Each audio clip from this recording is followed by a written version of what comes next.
Merci à toi d'avoir fait le choix de cette vidéo, c'est un plaisir de t'y retrouver.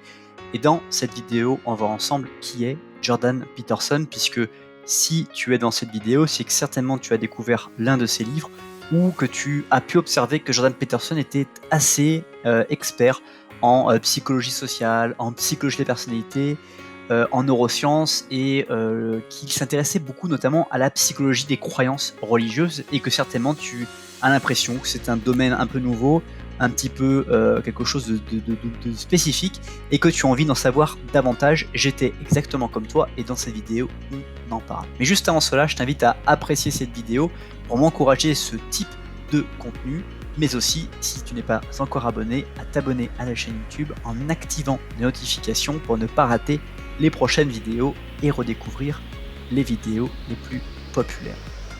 Tu peux peut-être connaître Jordan Peterson à travers son livre 12 règles pour une vie qu'il a écrit et qui a fait une véritable différence dans le milieu de la réflexion sur la psychologie que nous avons en général. Jordan Peterson, c'est quelqu'un qui est né en 1962 à Edmonton et c'est un psychologue clinicien et intellectuel canadien, professeur de psychologie à l'Université de Toronto. Les différents domaines de recherche dans lesquels il est spécialisé, c'est la psychologie du comportement, la psychologie sociale, comme je te le disais en préambule, et la psychologie de la personnalité. Et surtout, il porte un intérêt particulier à la psychologie des croyances religieuses et idéologiques, ainsi qu'à l'évaluation et l'amélioration de la personnalité et de la performance individuelle. Comment peut-on devenir plus fort, meilleur, un meilleur soi, à travers la croyance que nous pouvons avoir, la psychologie que nous pouvons nous définir. Voilà un des thèmes extrêmement intéressants sur lequel étudie Peterson. Donc, Jordan Peterson, dans cette vidéo, j'aimerais te parler un petit peu de vraiment son enfance, adolescence, sa formation, sa carrière, ses différentes œuvres, sa chaîne YouTube et ses podcasts, un peu ses prises de position publiques et médiatiques, et puis les publications qu'il a pu faire de manière à ce qu'on puisse balayer. Donc déjà, ce qu'il faut savoir, c'est que Jordan Peterson, il est né, comme je te le disais, en 62, dans une petite ville nord-ouest au Canada. C'est l'aîné de 3 enfants, une bibliothécaire au campus de Fairway et d'un professeur d'école. Et son deuxième prénom, c'est Bernd. Donc si tu as déjà vu Jordan Peterson ou Jordan Bernd Peterson ou Jordan B. Peterson, eh bien c'est en hommage à son arrière-grand-père norvégien.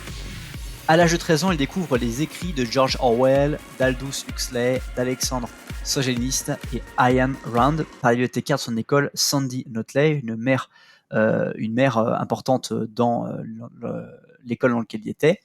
Et il travaille aussi pour le nouveau parti démocratique pendant son enfance, mais il est déçu par le parti en raison du fait qu'il y a beaucoup de personnes qui sont caractérisées par le socialisme, par le capitalisme, etc. etc. Donc tout cela fait qu'il continue ses études et qu'il obtient un diplôme en 1979 de sciences politiques et de littérature de langue anglaise. Et plus tard, il se mit à étudier tout ce qui est autour des arts pour prendre ensuite congé et visiter l'Europe, dans lequel il développe et découvre un intérêt pour les origines psychologiques de la guerre froide, notamment pour le totalitarisme européen du début du XXe siècle. Et il est notamment tourmenté par les cauchemars apocalyptiques au sujet de l'escalade entourant la course aux armements nucléaires. Pourquoi les gens ont-ils, pendant la guerre froide, fait cette escalade de protection nucléaire? Pourquoi psychologiquement c'était apaisant d'avoir une arme aussi puissante? Voilà un petit peu ce qu'il s'interroge. Et comme conséquence, ils se mettent à s'intéresser à l'humanité pour le bien, pour le mal, la destruction, et approfondit tout cela avec les œuvres de Carl Jung, très connu, dont on a parlé ici et là dans d'autres vidéos, Friedrich Nietzsche, Alexandre Solzhenitsyn et d'autres personnes.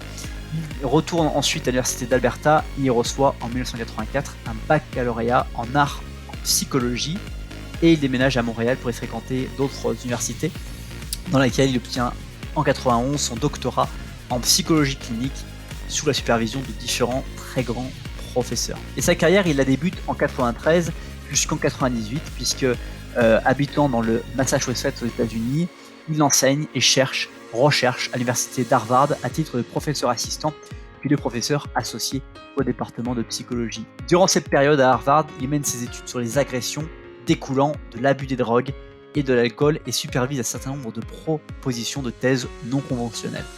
2 anciens doctorants avec lesquels il travaillait, une psychologue et un professeur de Harvard, se rappellent que les cours de Peterson étaient hautement admirés par les étudiants, donc c'est un petit retour. Et en 1998, il retourne au Canada et devient professeur titulaire à Toronto. Donc d'une manière générale, les domaines d'études et de recherche de Peterson se situent dans les disciplines psychopharmacologie, la psychologie de la normale, la neuropsychologie, la psychologie clinique, la psychologie de la personnalité, du social, industriel et organisationnel, de la religion, des idéologies, de la politique et enfin de la créativité. Peterson est auteur et co-auteur de plus de 100 articles scientifiques. Il a plus de 20 ans de pratique clinique, recevant en consultation une vingtaine de personnes par semaine. Et en 2017, il décide de suspendre sa pratique clinique afin de mener de nouveaux projets. Et c'est ce qui l'a amené sur des chaînes de radio, etc., et à écrire de nombreux livres, notamment ce livre que je voulais te partager principalement. En 2018, il publie son 2e ouvrage suite à sa césure, 12 règles pour une vie, un antidote au chaos. Donc là-dedans, en fait, il va parler des principes éthiques abstraits concernant la vie, dans un style plus accessible et simple que d'autres styles de livres.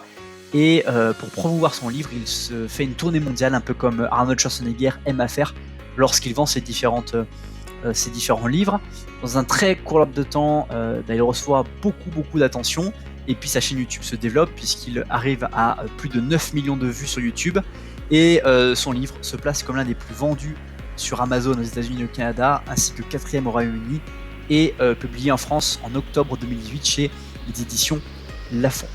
Tout ça pour dire que Jordan Peterson s'est au fur et à mesure du temps développé, progressé et a travaillé notamment aussi sur YouTube puisqu'il a commencé à enregistrer ses cours sur YouTube en 2013 et que sa chaîne a très vite réussi à dépasser en avril 2018 plus d'1 million d'abonnés et reçu plus de 48 millions de vues. Donc il a commencé à travailler là-dessus et il a engagé une équipe de production pour filmer carrément ses cours de psychologie à l'université de Toronto et pouvoir en fait les utiliser pour les mettre en ligne et commencer à créer d'autres contenus pour pouvoir impacter les gens sur cette psychologie, sur l'analyse et la compréhension de tout cela, quelque chose de très important. Après, il y a beaucoup de prises de parti liées, on va dire, de Jordan Peterson sur la psychologie telle qu'il a pu analyser et les rencontres qu'il a pu faire. Donc il a pu notamment avoir un débat très houleux sur une chaîne britannique en 2018 où il a déclaré que la question de l'écart salarial entre les femmes et les hommes ne constituait pas une discrimination liée au sexe ni un acte de domination masculine. Il a dit, selon ses mots, on ne peut pas dire que l'organisation de nos sociétés est une conséquence du patriarcat capitaliste, c'est absurde et c'est faux. Et dans l'une de ses conférences filmées et publiées sur sa chaîne YouTube, il affirmait, au fur et à mesure que la demande d'égalité et de l'éradication de la masculinité s'accélère, il y aura un désir inconscient pour l'exact opposé.